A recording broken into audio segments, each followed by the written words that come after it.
লোকসভা নির্বাচনের ভোট গণনা মঙ্গলবার। গোটা দেশের পাশাপাশি পশ্চিমবঙ্গেও এদিন ভোট গণনা।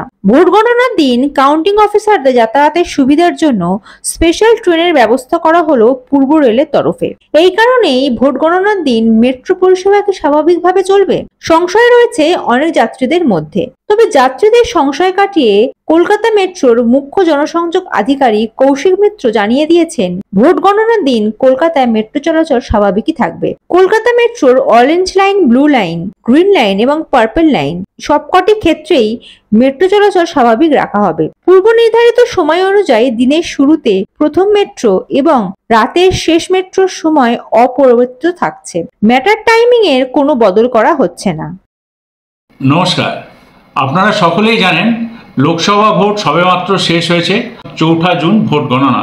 ভোট গণনার কাজে জন্য প্রচুর মানুষ এবং ভোটকর্মীরা গণনা কেন্দ্রে তাদের একটু আগে পৌঁছতে হবে। তার জন্য তাদের একটা প্রেশার তো থাকছেই। ডিস্ট্রিক্ট ইলেকশন অফিসার এবং ডিস্ট্রিক্ট ম্যাজিস্ট্রেট সাউথ 24 পরগনা আমাদের পূর্ব রেলওয়েকে একটি চিঠি দিয়ে রিকোয়েস্ট করেছেন যাতে আমরা কিছু এই অতিরিক্ত ভিড় সামলানোর জন্য একটি ব্যবস্থা নিই। সেই কথা মাথায় রেখেই পূর্ব রেলওয়ে আগামীকাল শিয়ালদা থেকে ক্যানিংয়ের উদ্দেশ্যে একটি স্পেশাল ট্রেন চালাচ্ছে, যেটি শিয়ালদা থেকে ভোর 4:50 স্টার্ট করবে এবং ক্যানিংয়ে গিয়ে পৌঁছবে সকাল 6:03। এই ট্রেনটি সমস্ত স্টেশনে দাঁড়াবে। যে সকল ভোটকর্মীরা এই ট্রেনটি অ্যাভেল করতে চান তাদের জন্য আমাদের এই স্পেশাল অ্যারেঞ্জমেন্ট।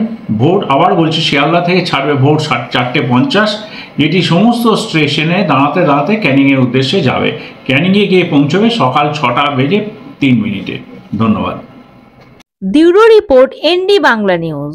সবার আগে সব খবর, সঠিক খবর পেতে ফেসবুক পেজটি ফলো করে এবং ইউটিউব চ্যানেলটি সাবস্ক্রাইব করে রাখুন আর শেয়ার করতে ভুলবেন না।